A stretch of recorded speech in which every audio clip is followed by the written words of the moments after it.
We are standing at the Tote, which is a new project that we recently finished.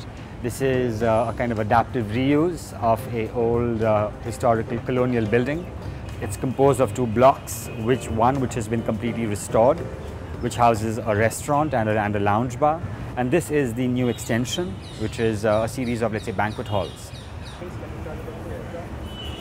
But because this falls under certain heritage guidelines, we had to work with. The idea of the whole project was to think about heritage not so much just in terms of architecture, but in terms of nature. So the inspiration, of course, over here were these beautiful trees that you see all around you. These magnificent, rain trees. And the idea was very simple. We just wanted to extend the experience of being under these trees into the building. This kind of seamlessness between the inside and the outside. And hence the idea that the roof of this old heritage building is going to be held up by a series of trees, So you have nature outside and a kind of interpretation in the building. And it's a very nice place to come and have basically lunch in the actual afternoons or even in the evening. This is where we kind of walk into the old building. And as you can see, we've kind of maintained the old architecture, the old colonial architecture here. Yes, this is the lounge bar. It's almost 9 to 10 meters tall. The pattern of rain trees onto the actual facades on the internal elevations as a kind of acoustic paneling system.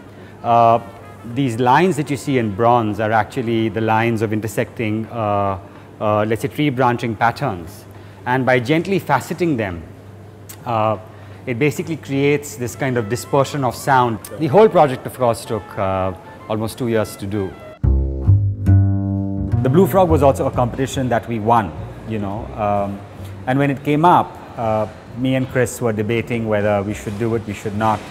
But when I walked in and I saw that beautiful space inside these old industrial warehouses, we said, wow, we have to do this. The clients wanted to really do something unique, something very different, but I think more importantly, create a whole new culture of live performance. The vision was to bring in a lot of international performances, jazz, blues, young upcoming artists, to also create a platform for them in the city. The challenge of the project was, how could we almost create an operatic experience, like an opera house, within this old industrial space, but also be able to run a restaurant at the same time. So if you see the Blue Frog, it's a very interesting plan in the shape of a horseshoe, like an opera house. But instead of seats, you have dining tables.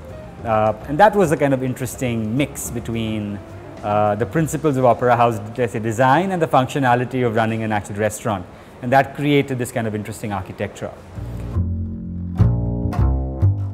I think typically what happens is when you begin to try to make something Indian or Chinese, you unfortunately do two things. One is you begin to reduce that imagination to historical elements or to traditional elements.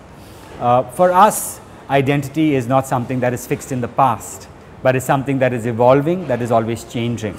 To be local is to be able to understand the nuances of the times that we basically live in, as well as of our values. Italian is not necessarily an aesthetic idea.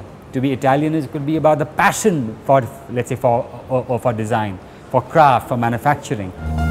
There's so many Italian designers, from Achilles, Castigliani, and I think Italian design is finding a lot more acceptance within mass culture as well. People here increasingly recognize good quality and are willing to pay for it. So I think things are changing. I think one is, of course, the awareness of what good design is, but now the awareness that, good quality, it's worth investing in. It will last longer. The huge lacuna in India today is actually public architecture. There's almost no public architecture today. Most of the architecture is all private. In Europe, for example, the methodology of creating, let's say, public space and public architecture is through competition, right? Which really brings in the best ideas from people, often within the actual countries themselves, or often from around the world. Those ideas are then displayed, they are debated in the media, and then finally is actually built. And I think that process is invigorating, because it also forces a society to reflect on its values and to say what is important, what is important for us as a national people. What you see in India is an explosion of the production of real estate, not necessarily architecture.